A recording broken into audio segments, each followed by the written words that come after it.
Iar România va juca un rol important în menținerea păcii pe teritoriul ucrainean dacă se va ajunge la un acord. Declarația a fost făcută de ambasadorul Franței la București în exclusivitate pentru Euronews România.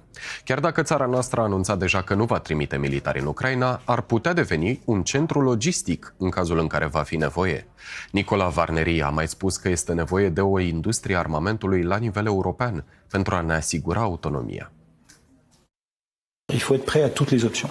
Ce qui est important, c'est, comme vous l'avez dit, que à la fois les chefs d'État et de gouvernement, les ministres et maintenant les chefs d'État-major se mettent vraiment à planifier, à organiser pour être prêts à fournir les efforts de défense qu'il faudra fournir. Alors, si vous permettez, je reviens un tout petit peu quand même en arrière avant d'en venir à ce qui se ferait.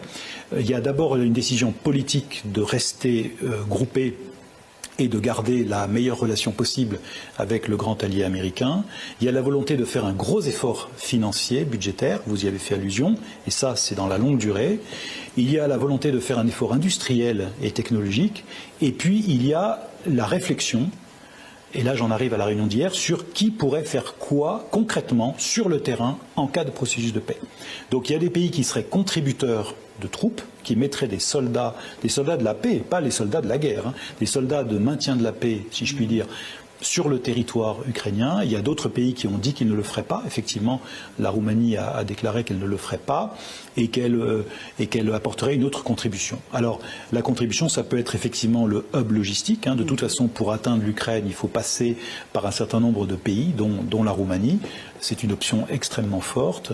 Et puis, la Roumanie en tant que telle, à long terme, sera de toute façon toujours la voisine de l'Ukraine, donc toujours un pilier du flanc sud-est de l'Alliance Atlantique, un pays clé sur la mer Noire, un partenaire clé pour nous Français, un partenaire historique.